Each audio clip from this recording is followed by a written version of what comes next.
उसके साथ ये होता है, कृपा कोई ऐसी चीज नहीं जो अचानक आसमान से गिरे।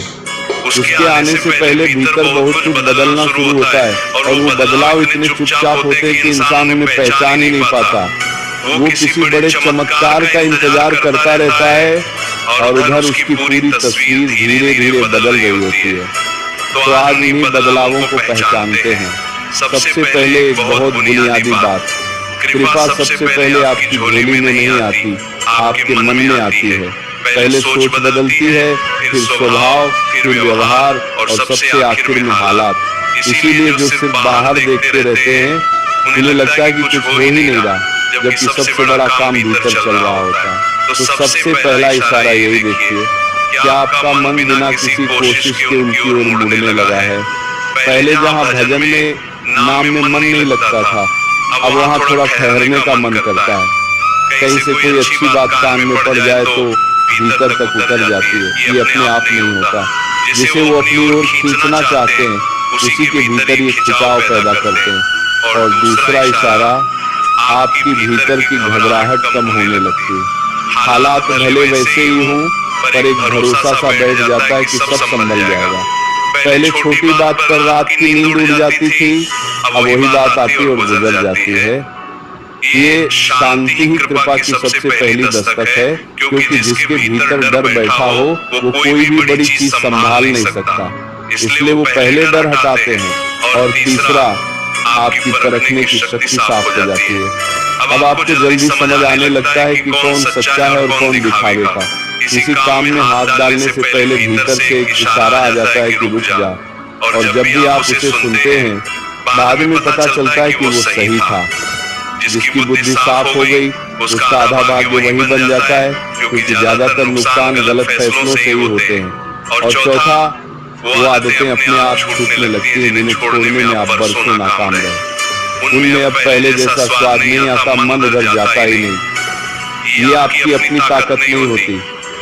जिस घर में कोई बड़ा मेहमान आने वाला हो, वहाँ पहले सफाई होती है। तो जब भीतर कुछ बड़ा आने वाला होता है तो पहले भीतर की गंदगी हटाई जाती है। और पांचवा, जो सबसे कड़वा लगता है पर सबसे बड़ी कृपा होती है, आपके आसपास से कुछ लोग हट जाते हैं। जो वक्त बर्बाद कराते थे, जो नीचा दिखाते थे, जो गलत राह पर खींचते थे, वो किसी न किसी बहाने दूर हो जाते हैं। उस वक्त बहुत दुख होता है, पर बाद में समझ आता है कि उनका जाना ही बचाव था और उनकी जगह ऐसे लोग आने लगते हैं जो थामते हैं, सही राह दिखाते हैं। और छठा, कुछ रास्ते बंद होने लगते हैं। कोई सौदा हाथ से निकल जाता है, कोई काम ऐन वक्त पर रुक जाता है और मन कहता है कि मेरे साथ ही ऐसा क्यों। पर अक्सर कुछ महीनों बाद पता चलता है कि अगर वो हो जाता तो बहुत बड़ा नुकसान होता। तो जब कोई दरवाजा अचानक बंद हो तो कोसने से पहले ठहर कर सोचिए, हो सकता है किसी ने आपको बचा लिया हो। और सातवां, आपके भीतर से आलस्य हटने लगता है। पहले जो टालने की आदत थी, कल कर लेंगे फिर देख लेंगे, वो कम होने लगती है। मन कहता है कि उठो, ये आज ही निपटा दो। ये भी एक बड़ा इशारा है, क्योंकि वो किसी की झोली में यूं ही नहीं डालते, पहले उसके हाथ चलवाते हैं। जो हाथ चलाने लगता है उसी को वो आगे बढ़ाते हैं। और आठवां, आपका हृदय कोमल होने लगता है। किसी का दुख देखकर मन पिघल जाता है, किसी की मदद करने का मन अपने आप हो जाता है और मन से बदले की भावना निकलने लगती है। ये बहुत ऊंची बात है, क्योंकि वो बड़ी चीज उसी को देते हैं जो उसे बांध सके। जिसका हृदय थोड़े में ही सिकुड़ जाता है, उसे ज्यादा देकर भी क्या फायदा। और नौवां, आपको बिना मांगे सही मदद और सही राह मिलने लगती है। कोई ऐसा इंसान मिल जाता है जो वो बात बता देता है जिसकी सालों से जरूरत थी। कोई अटका काम किसी अनजान वजह से बन जाता है। हम इसे इत्तेफाक कहकर टाल देते हैं, पर जब कृपा उतरनी तय हो जाती है तो उससे पहले रास्ते बनने शुरू हो जाते हैं। और 10वां, बिना किसी बड़ी वजह के भीतर एक हल्कापन रहने लगता है। कुछ खास नहीं हुआ होता, फिर भी मन प्रसन्न रहता है। छोटी छोटी बातों में सुख मिलने लगता है। ये खुशी बाहर से नहीं आती, इसलिए ये छिनती भी नहीं, और जिसके भीतर ये आ गई, समझिए वो पास ही खड़े हैं। और एक और इशारा जो बहुत सूक्ष्म है, आपको दूसरों की कमियां दिखनी कम हो जाती हैं। पहले हर किसी में कोई न कोई खोट निकल आता था, हर बात पर राय बन जाती थी। और अब मन कहता है कि सब अपनी समझ से चल रहे हैं। जब भीतर से मैल हटने लगता है तो बाहर भी गंदगी दिखनी कम हो जाती है। और एक बात जिस पर कम ध्यान जाता है, आपको दूसरों की दुआएं मिलने लगती हैं। किसी बुजुर्ग का हाथ आपके सिर पर उठ जाता है, किसी जरूरतमंद के मुंह से आपके लिए भला निकल जाता है। ये दुआएं दिखती नहीं, पर यही आगे जाकर रास्ते बनाती हैं और मुसीबतें टालती हैं। इसलिए जब भी किसी के काम आने का मौका मिले, उसे छोड़िए मत। और एक चीज और, आपकी जुबान बदलने लगती है। पहले जो बात बिना सोचे निकल जाती थी, अब बोलने से पहले एक पल रुकने का मन होता है। किसी की पीठ पीछे बुराई सुनने या करने में मन नहीं लगता। और कड़वा बोलने के बाद भीतर एक चुभन सी होती है जो पहले नहीं होती थी। ये बहुत बड़ी बात है, क्योंकि जिस मुख से कड़वाहट निकलना बंद हो जाती है, उसी मुख से आगे चलकर कृपा के बोल निकलते हैं। और आपके खर्च और आपकी कमाई में भी एक बदलाव दिखता है। फालतू खर्च अपने आप कम होने लगता है। दिखावे के लिए पैसा उड़ाने का मन नहीं करता, और मन कहता है कि थोड़ा बचा कर रखो, थोड़ा किसी जरूरतमंद को दे दो। और साथ ही गलत रास्ते से कमाने की सोच भी छूटने लगती है। जो थोड़े को संभालना और बांटना सीख जाता है, उसी को वो और देते हैं। जब कृपा उतरने लगती है तो नींद गहरी होने लगती है, और सुबह उठते ही वो भारीपन नहीं रहता जो पहले रहता था। क्योंकि जिसका मन भीतर से हल्का हो जाता है, उसी को चैन की नींद मिलती है। और वो भारीपन कोई और नहीं उतारता, वही उतारते हैं। अब एक बहुत जरूरी बात समझ लीजिए, क्योंकि यही लोग सबसे ज्यादा धोखा खाते हैं।